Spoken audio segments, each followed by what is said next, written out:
In today's video, I'm going to teach you how to upload Canva design to Google Drive. We're keeping this simple and reliable so you can move your work from Canva straight into your cloud storage without downloading files or juggling tabs. Before we begin, make sure you're signed in to both your Canva account and the Google account you use for Drive. A stable internet connection helps too, since the file is uploaded online. Start by opening your web browser.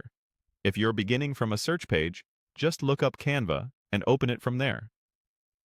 Once Canva loads, head into the specific design you want to upload. This could be a presentation, a poster, a social graphic, anything you've already created. Take a quick moment to confirm the design looks the way you want. If you need to rename it for easier organization in Drive, update the title at the top now so it carries over clearly. With your design open, look to the top right of the Canva editor and click the Share button. Even though it's labeled Share, this is also where Canva handles exporting and publishing to other platforms. You'll see a panel with different options. In that panel, click See All. This expands the full list of destinations and integrations, not just the commonly used ones. It's helpful when you're sending your file to a service like Google Drive that might not appear in the first row. From the expanded list, select Google Drive. If it's your first time using this integration, Canva may prompt you to connect your Google account and grant permission. That's normal, and only needs to be done once per account.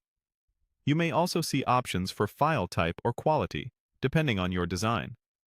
If you're unsure, leave the default settings. They work well for most projects. If a folder picker appears, choose the Drive folder where you want the file to live so it stays organized. When everything looks good, click Save. Canva will process your design and send it to Drive. You'll see a brief progress indicator. Let it finish before navigating away. Once done, the file is available in your Google Drive, typically in the folder you chose, or in My Drive, if no folder was selected. If you renamed your design earlier, that name will help you spot it quickly later. That's all there is to it. Open your design, use Share, tap See All, choose Google Drive, and hit Save. This approach keeps your files synced, easy to access across devices, and ready to share with collaborators. Thanks for watching, and enjoy a smoother workflow between Canva and Google Drive.